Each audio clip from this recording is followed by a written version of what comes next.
how to delete EA account. So if you want an EA account, then what you need to do is first you need to open up your browser.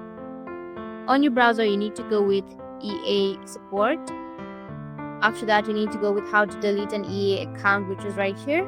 It will take you to this kind of interface. Now you need to go with delete an EA account.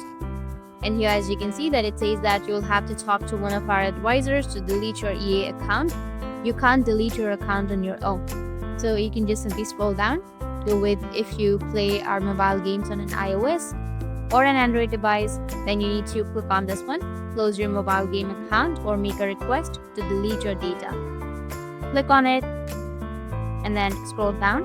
And as you can see that here you will have the interface. So you need to go with your settings, and under your settings you need to find delete account option and confirm that you want to permanently delete your account. Or you can also just scroll down and go with, was this article helpful? You need to go with no, and then go with others.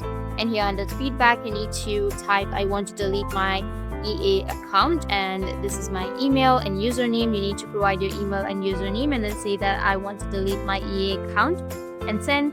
After sending, you might get some help on your email on how you can delete your account. That's it, and if you have any questions, feel free to comment below. Thanks for watching.